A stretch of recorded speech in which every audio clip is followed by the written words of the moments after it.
আপনার আল্ট্রাসোনোগ্রামের রিপোর্টে কি ফ্যাটি লিভার গ্রেড 1, গ্রেড 2 কিংবা গ্রেড 3 এসেছে? এর মধ্যে কোনটি সাধারণ, কোনটি বিপজ্জনক? এই ৩টি গ্রেডের মধ্যে পার্থক্য ও বিপদ জানবো এই ভিডিওতে। আসসালামু আলাইকুম, আমি আর রনি, একজন সার্টিফাইড হলিস্টিক হেলথ কোচ।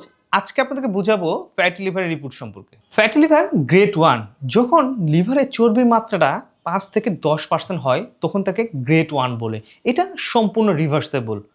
যখন চর্বির মাত্রা ১০ থেকে ২০% হয় এটাকে গ্রেড 2 বলে।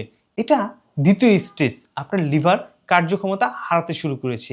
এর পরের ধাপটা হলো গ্রেড 3, এটা চর্বির মাত্রাটা ৩০% উপরে চলে যায়। অনেকেই মনে করে গ্রেড 1 নর্মাল একটি বিষয়, পরে দেখা যাবে। ভুলটা আসলে এখানেই হয়, কারণ গ্রেড 1 ফ্যাটি লিভার থেকে আগ্নেয়গিরির মতো গ্রেড 3 তে চলে যায়। আর গ্রেড 3 কিন্তু ডেঞ্জারাস একটি পজিশন। একজন হলিস্টিক হেলথ কোচ হিসেবে আমার পরামর্শ থাকবে, আপনার ফ্যাটি লিভার গ্রেড 1, 2 কিংবা 3 যাই হোক না কেন, আজকে থেকে চিনি, প্রসেস ফুড এবং কার্বোহাইড্রেটের মাত্রাটা কমিয়ে দিন।